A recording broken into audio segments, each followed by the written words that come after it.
Welcome back to Shoot Me Straight with Eddie and Dave. Today we have a very special guest that I'm stoked to have on here. My son Treven, who is a freshly minted Marine, just came out of boot camp a couple weeks ago. Been home on leave, and he has been gracious enough to bless us with his presence on this podcast and sort of talk about his experience, and we'll delve into your background too, just growing up, and for those people who don't know, and then we'll get into why you joined and where you think you're going. But thank you for coming on, buddy. Of course, happy to be here. I mean, it's good. Yeah, no problem.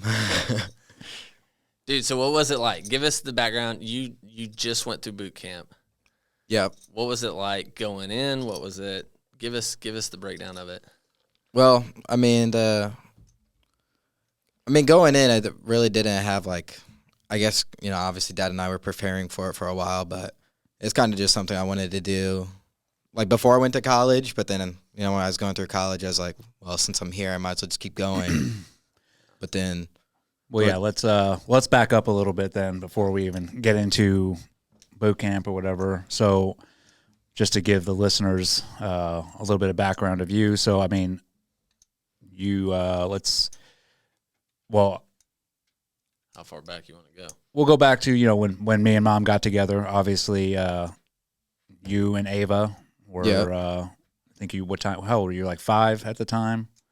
Yeah, so you guys got married in 2007, but it was probably a little before that, so 5 or 6, somewhere around there. Yeah. Right. And then as soon as we got married, you guys moved from Indiana to California, out to San Diego. I was on deployment at the time and came back, and you guys moved out there, and we all sort of moved into military housing there on Belknap Way. Yeah. And that was it. We started a family from right there, and we spent, I think, 15 years out there, and our house was located right by the Marine Corps boot camp. I mean, you could pretty much throw a rock and hit where Marine Corps boot camp was. Yep. So it was pretty wild, man. You went from being single to married with 2 kids. That's right. That's how I do it. Go big or go home. Yeah. And jumped right in. Yeah. I mean, that was obviously a huge learning experience for me, but as well as for Treven, Ava, and Andrea, but especially for Treven and Ava.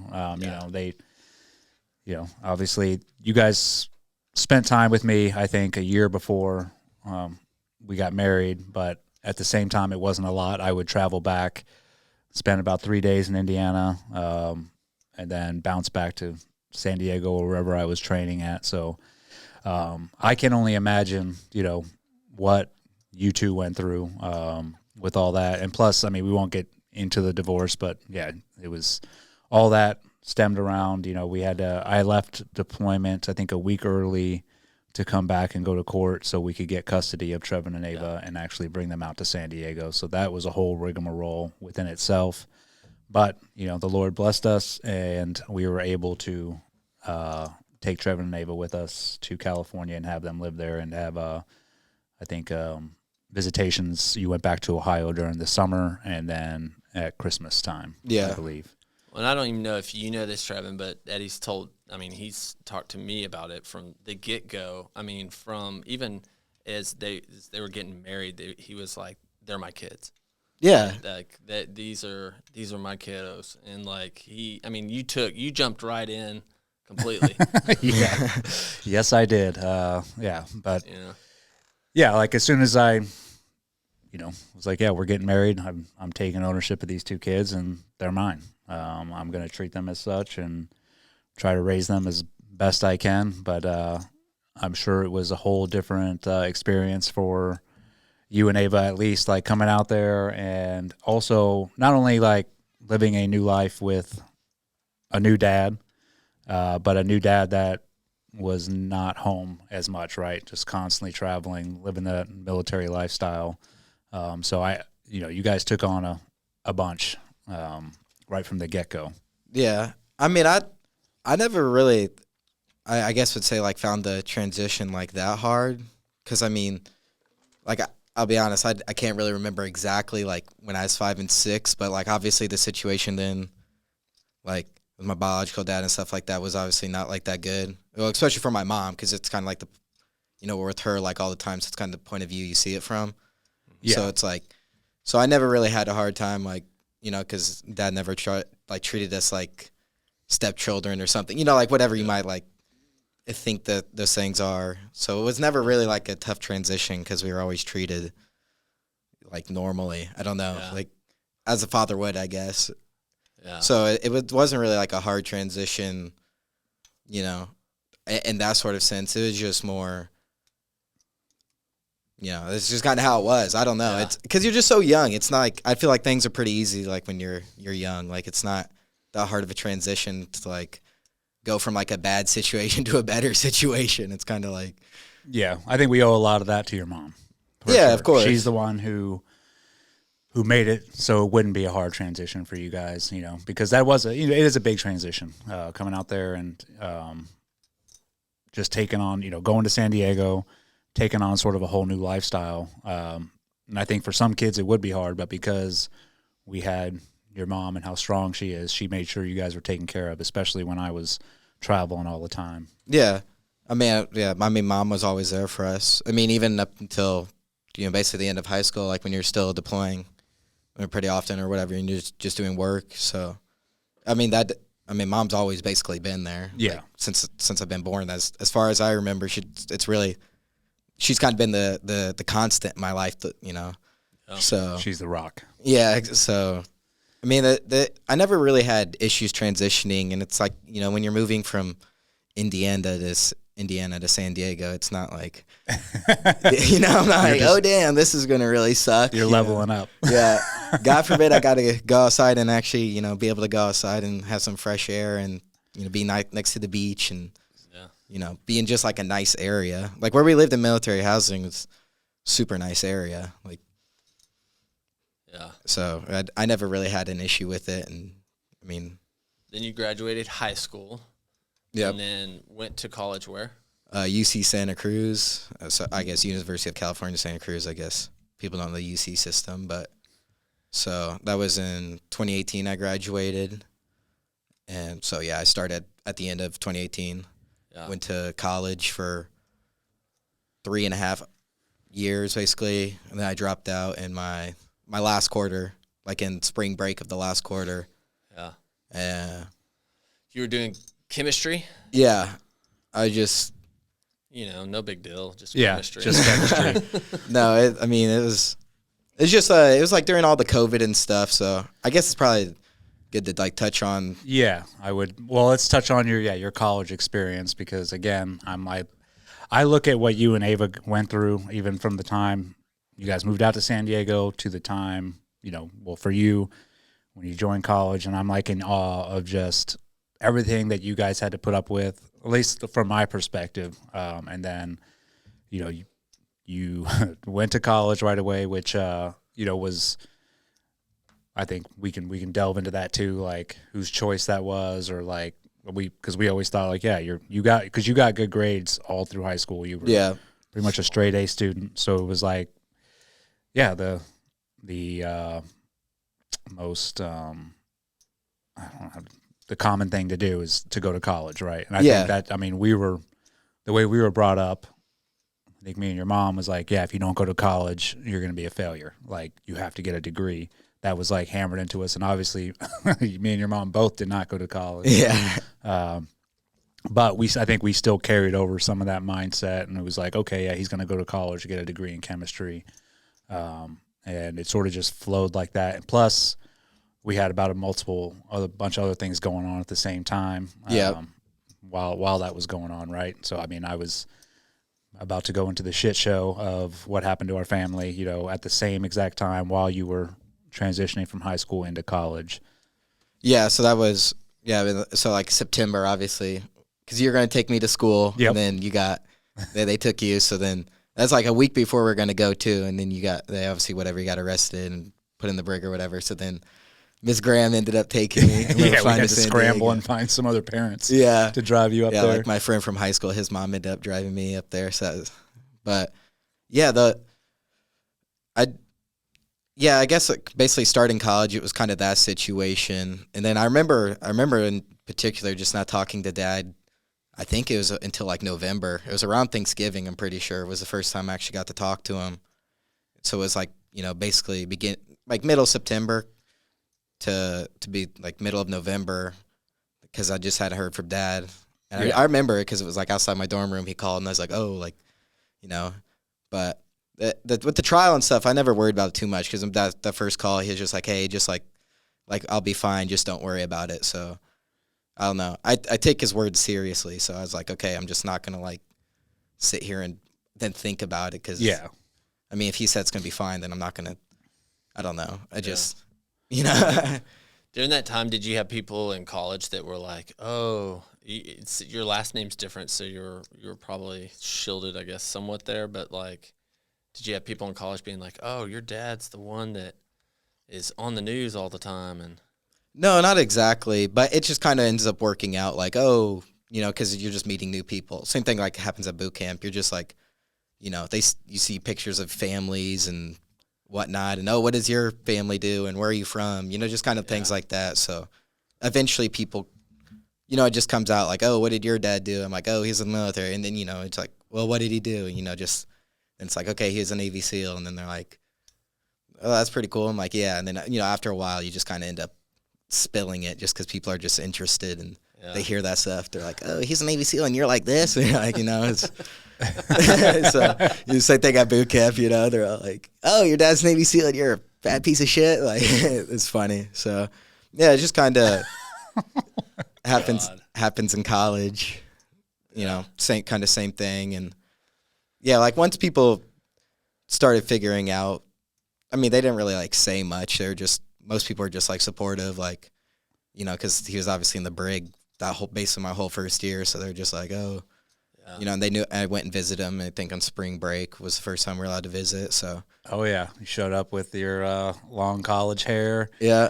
I was like, who is this kid? Yeah. I remember I was with Gigi, because I forget. I think Mom and Ava and Ryan were still here, so I came out with Gigi, I think. Yeah, my mom. Yeah, but Dad's mom. Yeah. So. And what was it like going to college during COVID?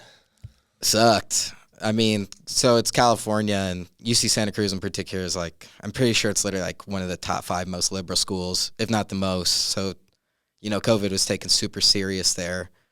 Like I remember times like even walking like outside all by myself, and someone would like yell across the street to put a mask on. Like it'd literally be me and like this only other person I've seen the whole day be like, put a mask on. I'm like, what? Like, so that it was pretty crazy during that time. But I mean, it just sucked because you're just like inside on your computer all day because you stop class and whatnot. But yeah, was it depressing? Did that make it depressing? Oh yeah, super depressing. Yeah, I can imagine, because you're not seeing, everybody there at the college, right? Everybody's just in their dorm rooms doing online courses, and then I think people were.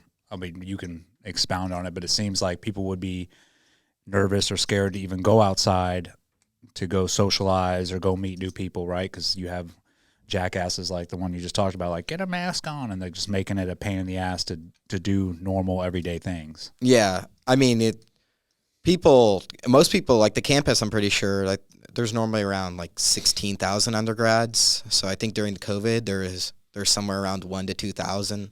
Wow. And that's, spread across like whatever, there's like 9 colleges, 9 dorms basically.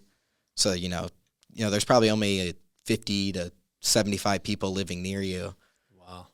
Still spread across all the dorms. So there really wasn't many people there, and everything was shut down on campus. Like gym was shut down.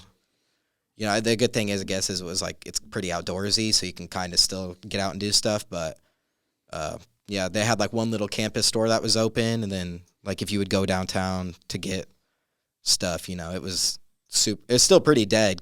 No one's really out there except the people who are really like live there full time.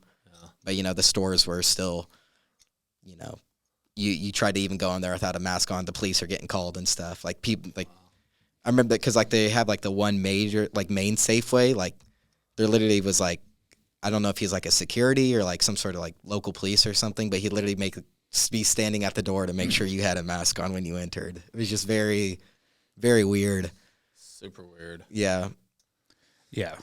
It was a very, well, because I know during that time, you came back, because you stayed there. I remember you were taking classes during the winter break or summer.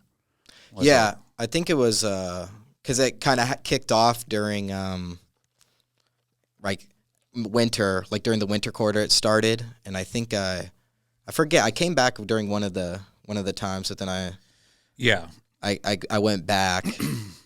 And yeah, I mean, it's kind of everywhere was shut down. So it really didn't matter at the beginning where like I was, because it's like either way, everyone's being weird about the whole situation, and you can't really do anything no matter where you lived. Obviously, 6 months later, it was like Florida's open and California's still shut down. So obviously it changed over time, but yeah, I remember. Yeah, it just seemed like the environment that you were living in up there was unhealthy, as physically and mentally, the whole time.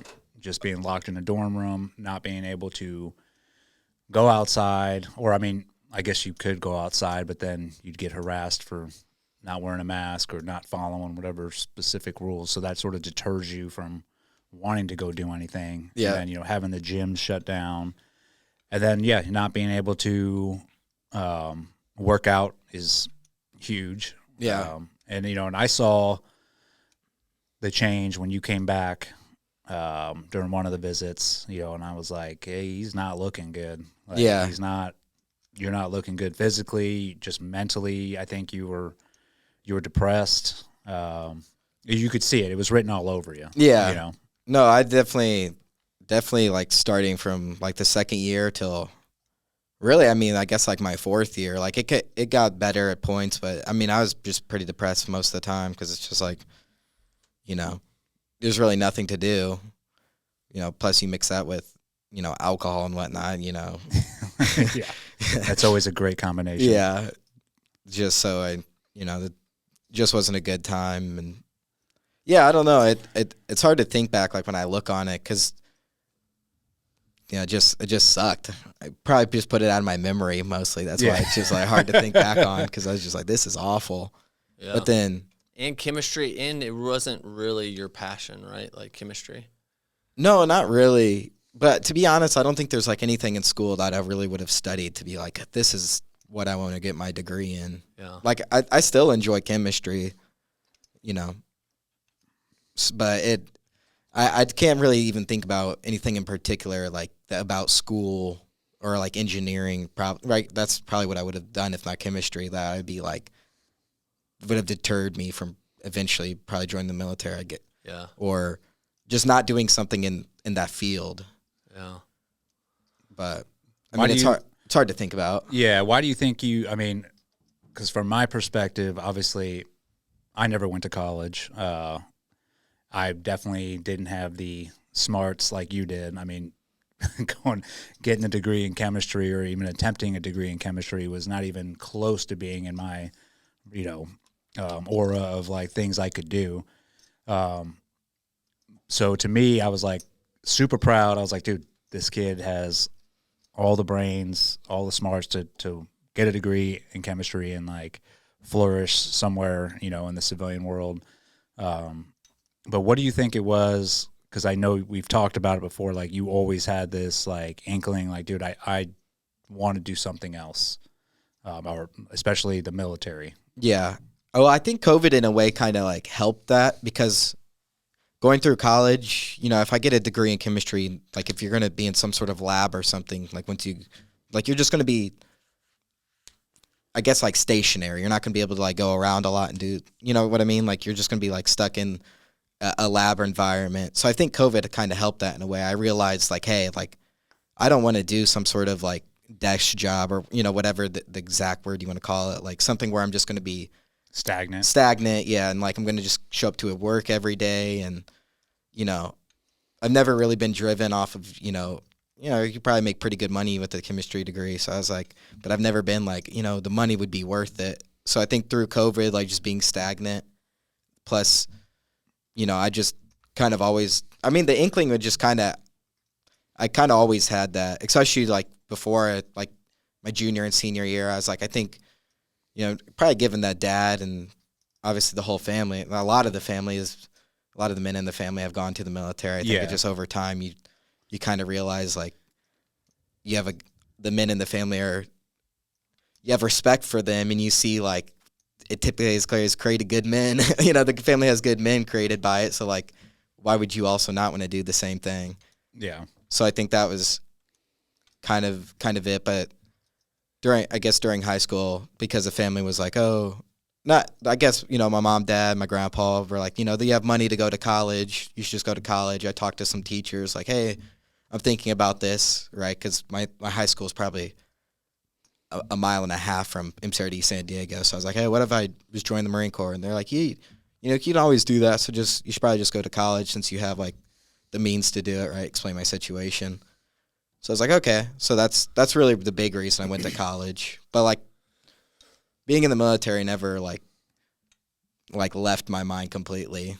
Obviously during COVID, I was like, over time I just got pretty fat. So then I was like, over time became less of, I guess, like on the forefront, because I'm like, I don't even know if I could like do it anymore, because I've just like kind of given up that kind of like healthy part of my body, or of me, I guess, right? So, well, and also people with, it tends to be people with higher IQ, which I believe you have a very high IQ.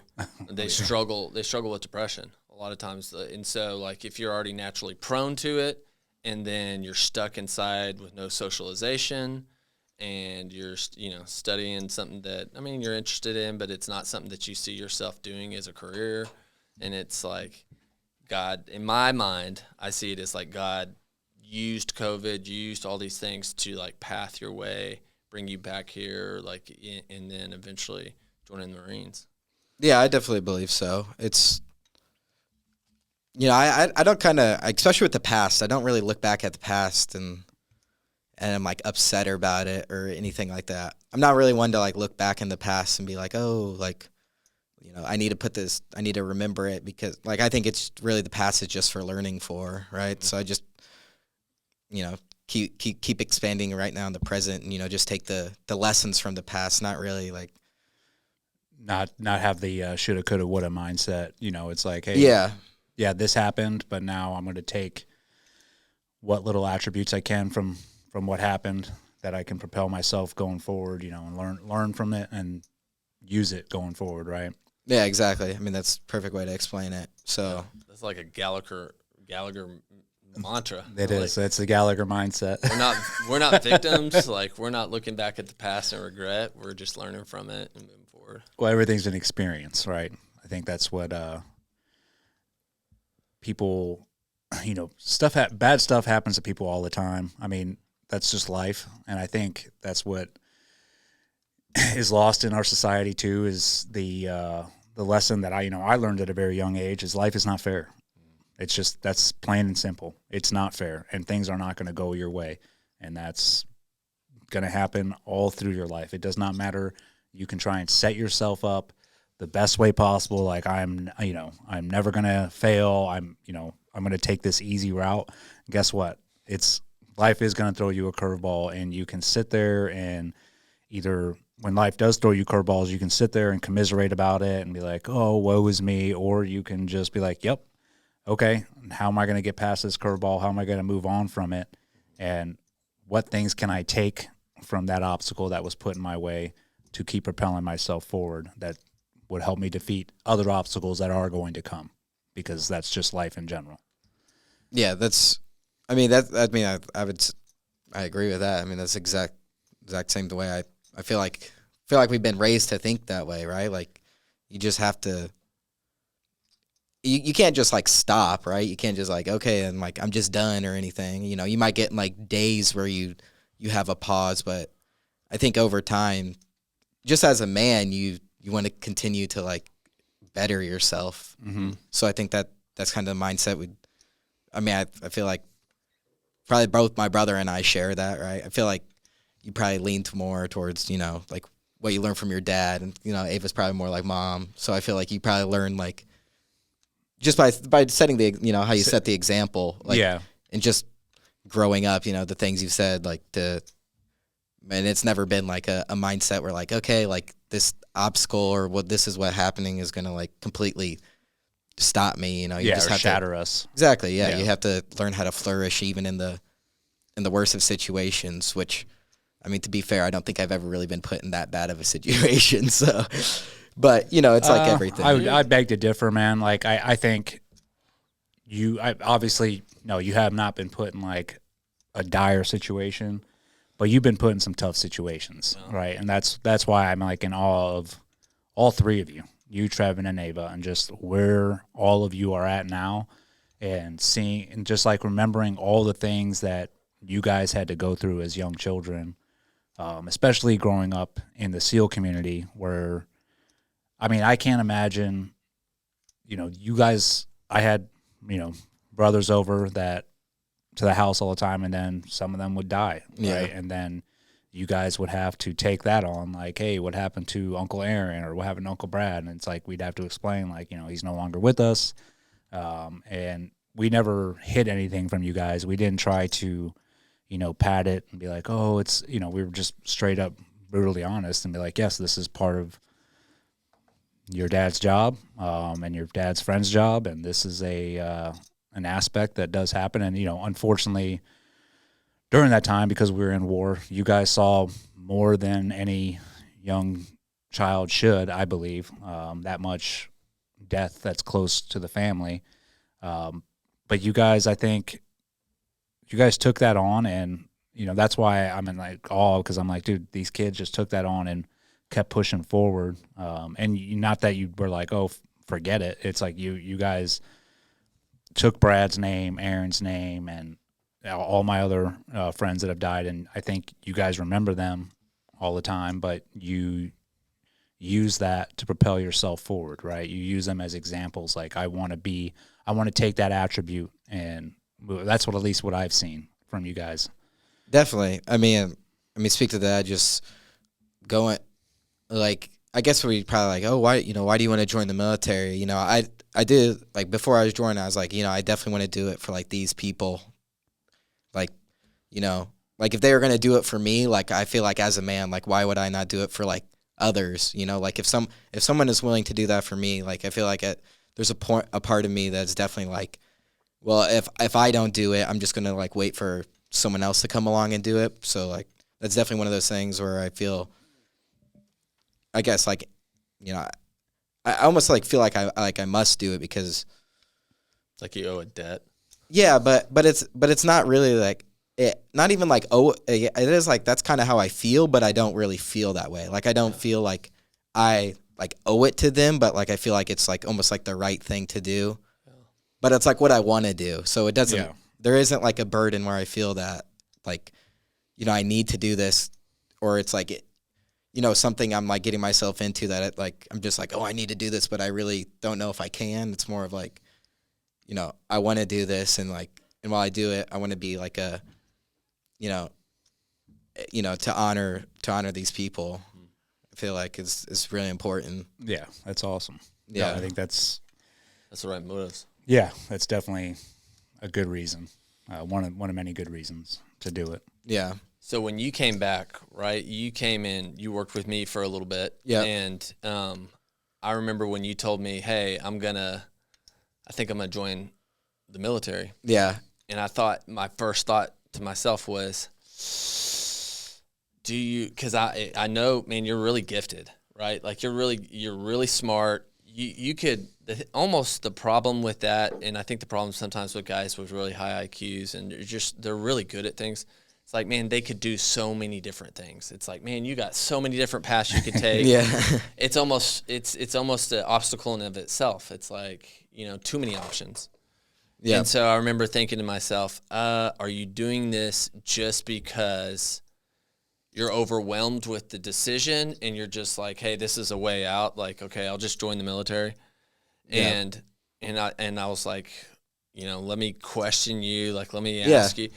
And I remember us I think we were in here and we had that conversation, And at the end of that conversation, I remember thinking, no, he actually really wants to join. He's not doing it for his dad. He's not doing it for, like, you gave no pressure at all. Well, that was my big fear, is when you brought it up to me and you were like, hey, I want to join the military. Yeah. My big fear, I was like, I think I told you straight up, I was like, I don't care what you do in life as long as you are happy and you're successful. Like, joining the military is not going to make me any more prouder of you than if you went and became a garbage man, but you were happy doing that, right? Not to like demean garbage men out there, because that's an important job, but I'm just saying, like, you could have picked any path, and I've been like, if you're happy, I'm happy. Like, I'm proud of you. So I that was my big fear. I was like, don't do this just because you think this is what I expect of you or I want you to do. And I gave it a couple days, and then you laid it out for me, exactly why you wanted to. And at that point, I was like, I have nothing. Okay. Yeah, he he convinced you too. You're like, hey, he actually does want to join it for himself. Yeah. You know? I mean, I never, at first I was just more worried just about like the physical aspect, just because I just hadn't been doing so much. But obviously Dad at the time was training someone, in the morning. So he was just like, hey, you can just join us in the mornings. So, that's how it started. Because obviously I needed to really get back in physical shape. I think, I mean, at the start of this year, I was like 240, and now I'm like right at 200. I gained a little weight here, been eating good. But I mean, I never like, I kind of knew I wanted to join the Marine Corps. Just because of like all the things that were happening, I just kind of like put it in the foreground. And then why did you want to join the Marine Corps over any other branch? Honestly, I don't really have like a super good answer for that. Like growing up, I think probably just being next to MCRD San Diego was like, a bit of it. And then, but I mean, now mostly because I wanted to do something like a combat MOS, even obviously if I don't see combat or whatever, it's not like not like really what I'm thinking about now, but like I want to do a combat MOS. And I was like, I don't really want to be in the Army or the Navy or the Air Force or the Coast Guard. I kind of I wanted to be in the infantry. So I was like, I feel like Marine Corps is really the only way to go if that's kind of like my mindset. And then plus Dad, just growing up, because since as a corpsman, he worked with them. He's always said great things about. He's literally always only ever praised the Marine Corps. So wasn't your dad in the Marines? No, my dad was Army. Okay. For a little over like 24 years, and then the rest of all the males in my family are Navy. So they're all officers. Except, both my grandpa, they were enlisted. They were sailors though. And then, I was the first enlisted, from both my grandparents. And, but yeah, the rest of my dad and all of his brothers were all officers. And so, Treven is the first one to actually enlist in the Marine Corps. Yeah, I was fortunate enough to work with the Marine Corps as a medic. But yeah, like when he told me he wanted to join the Marines, I mean, I secretly I was smiling inside, I didn't want to like come out like, yes, but I was like, that's the one branch, especially in the spot that he was in. When I came and picked him up, me and Ryan picked him up from college and took him back here, because he wasn't, he called us and was like, I'm not doing good. I'm not mentally well. I was like, yeah, of course you're not, dude. You're being locked in your room. And so we came in, I think I flew out the next day, grabbed you, and we did a road trip from California back to Florida.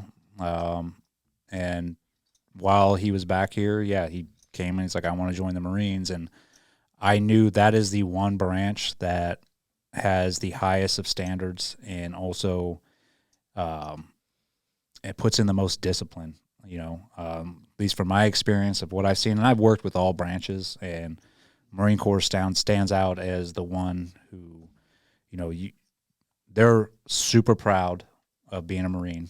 It doesn't matter who you talk to.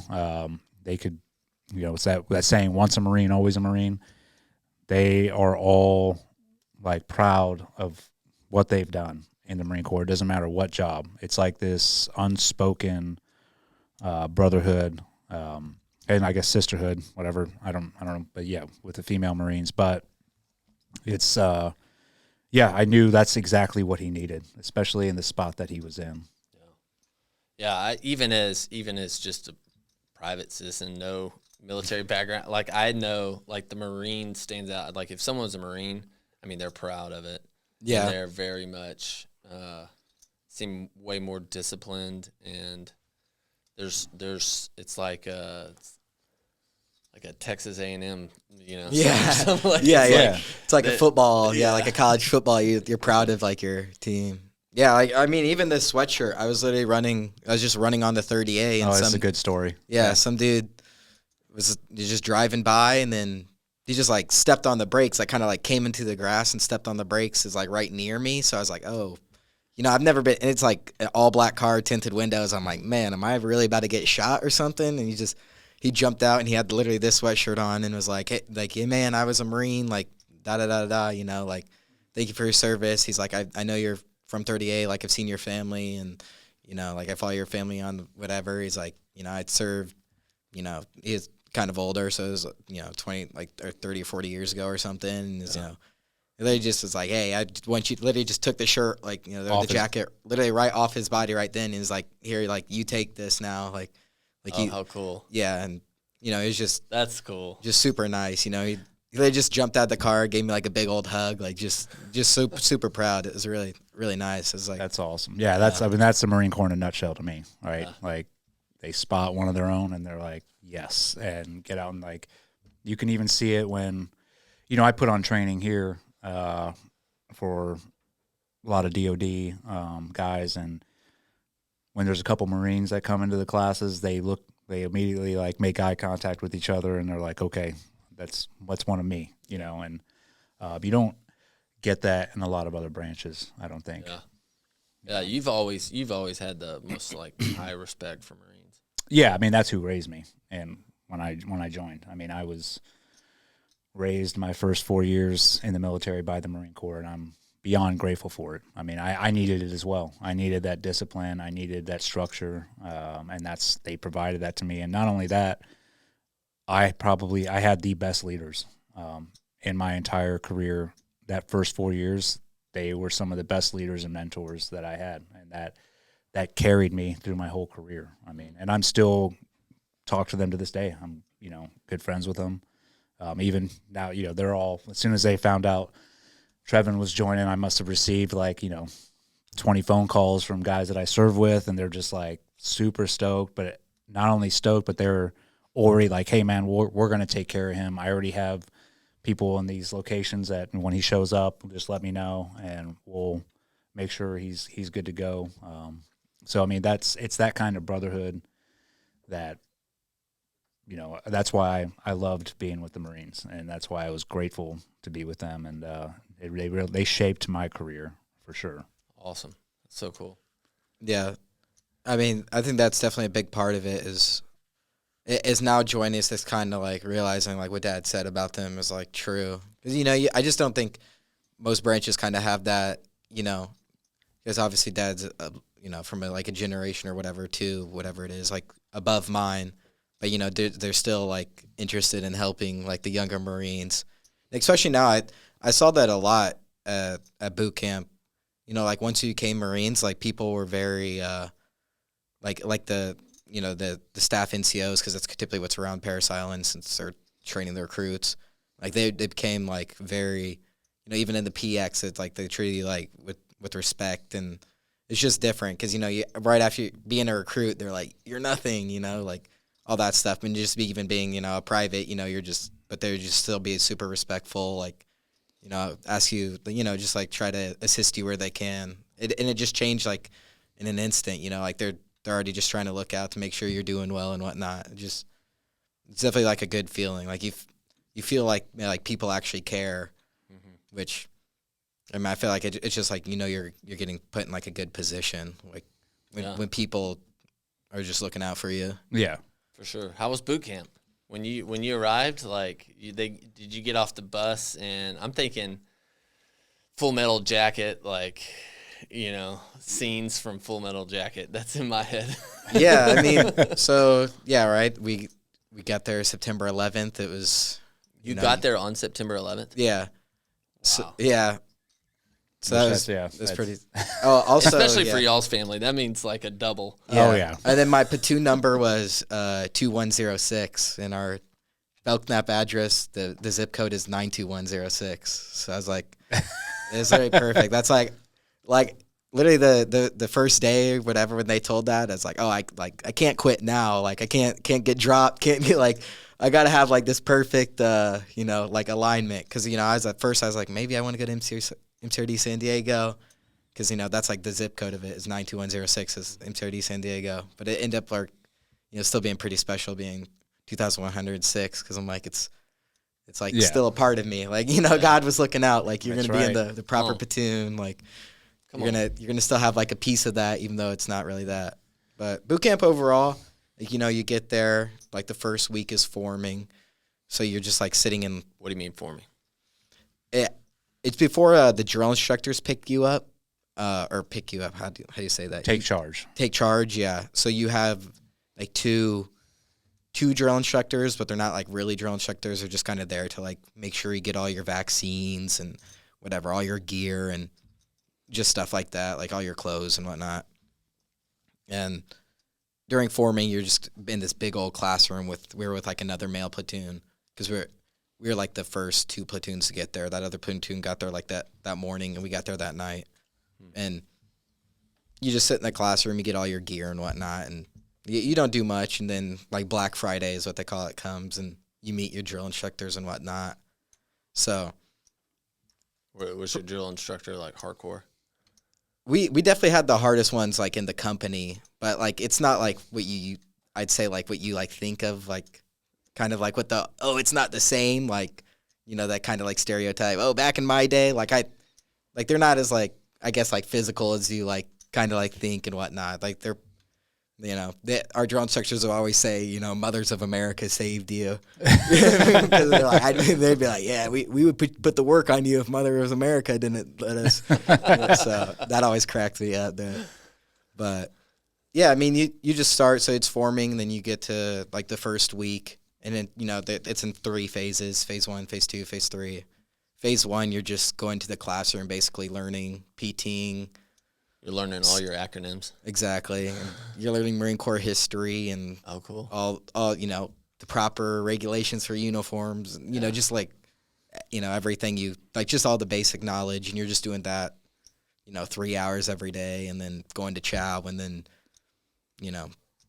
not too much really during phase 1, just mostly just in the squad bay, having to lock out, whatever they can force you to lock out for an hour, and foot lockers. What does lockout mean?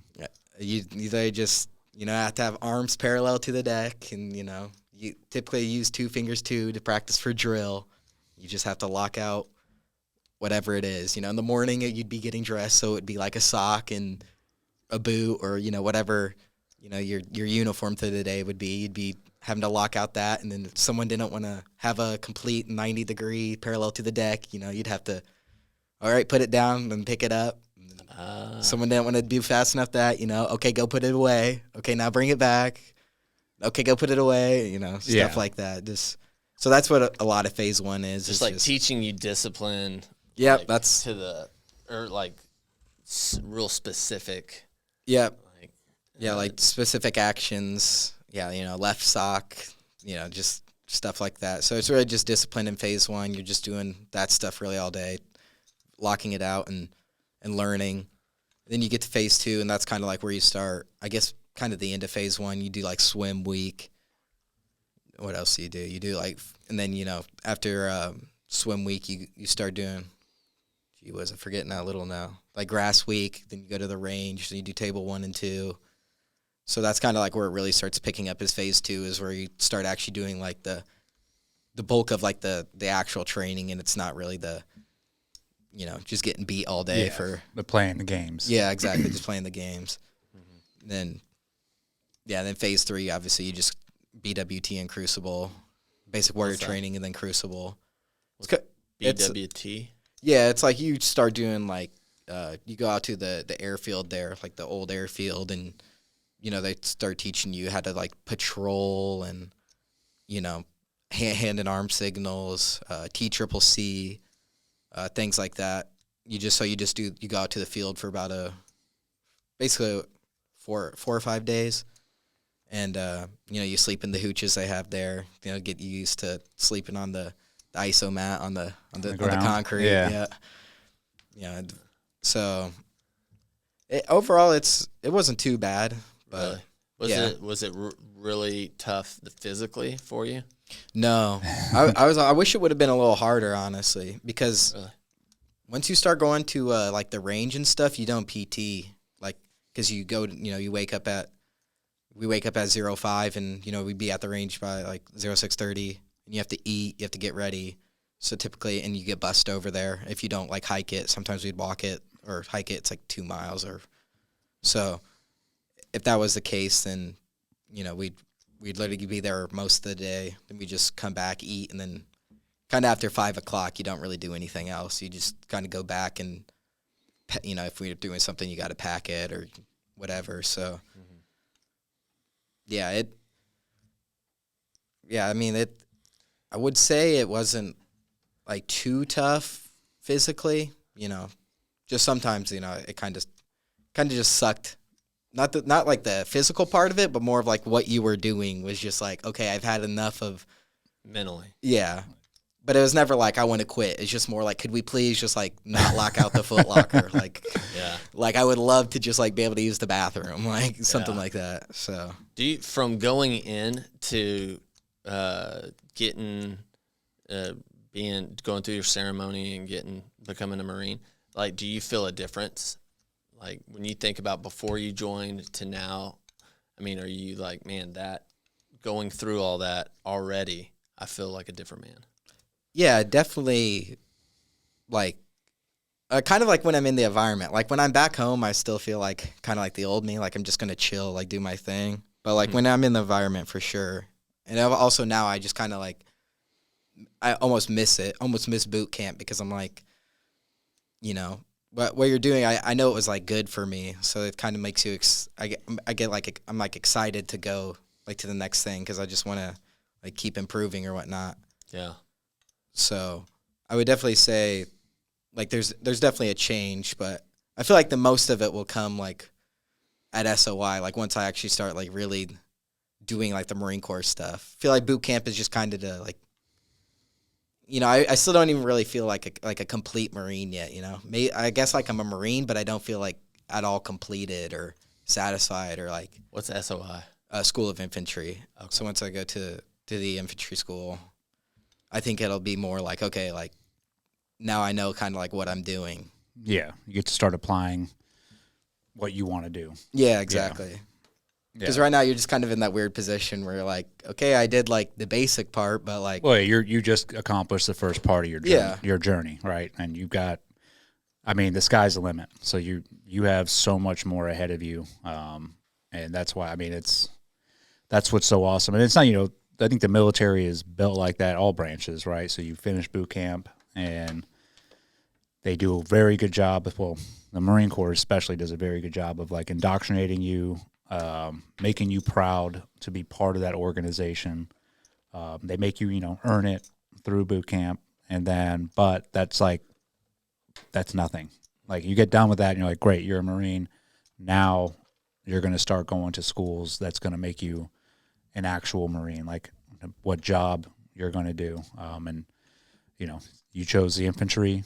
And then from there you'll go to, hopefully recon selection is like the next goal.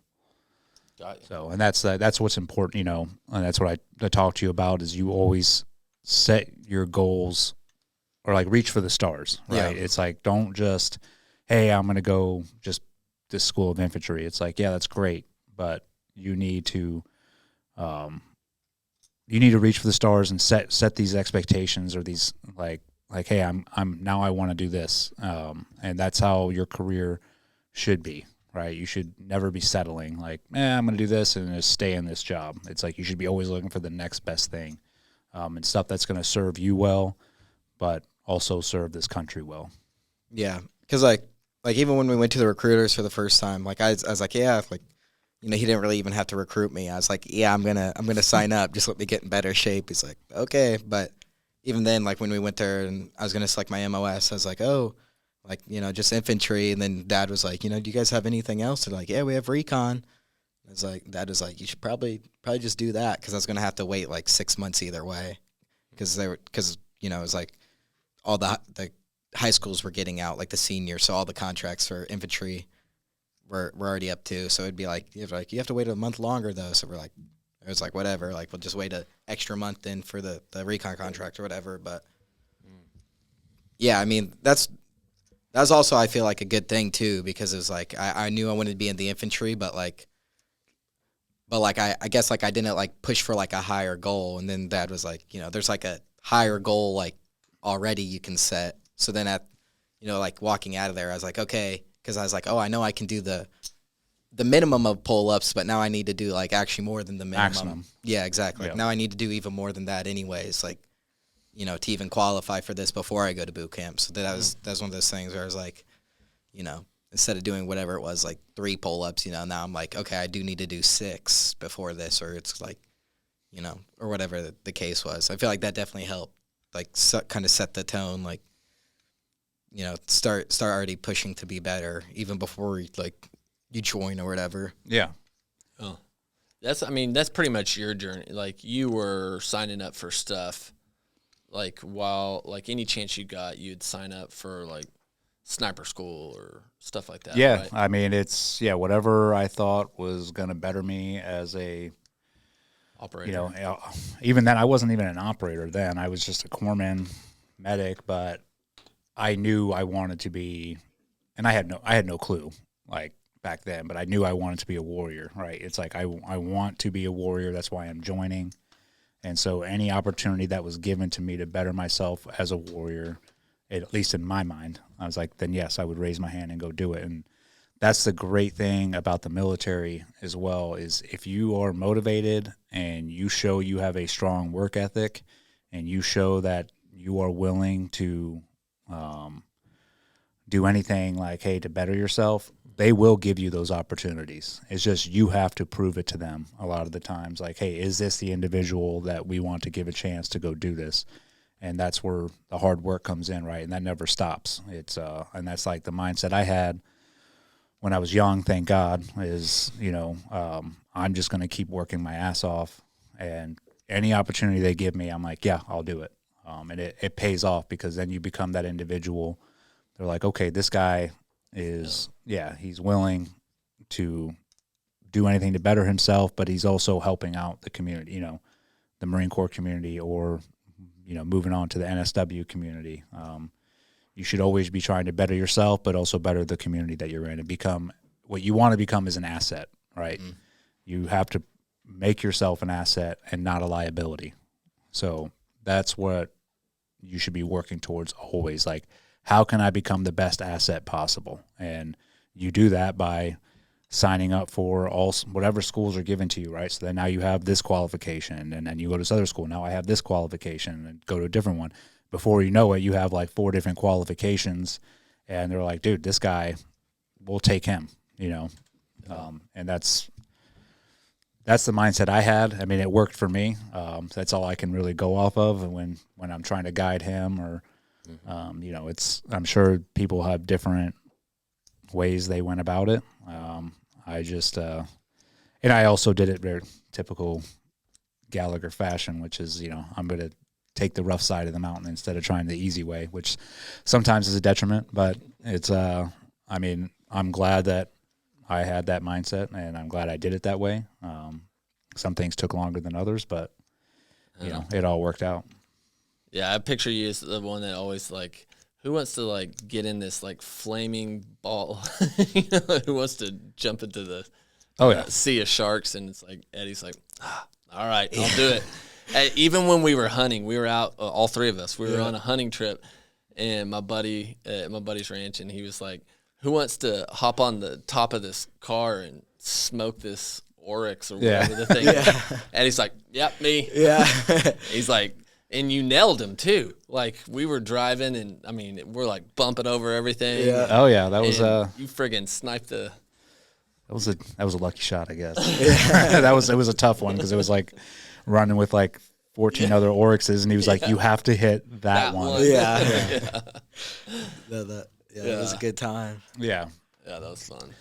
But yeah, I mean, that's what I've told you from the get-go, is if you're going to go do this, then you do it to the best of your ability. This is not something, you go join and I think I told you that too before you went to boot camp is you're going to run into two groups of individuals there. You're going to run into the ones that are like, cool, like I made it through boot camp, now I can settle and just sort of do my job, and those are the ones that, on the weekends they go out drinking, or even, they'll be drinking at the barracks just because there are a lot of them are young kids. Mm-hmm. They're 19, 20. So they're sort of living their college life in the military.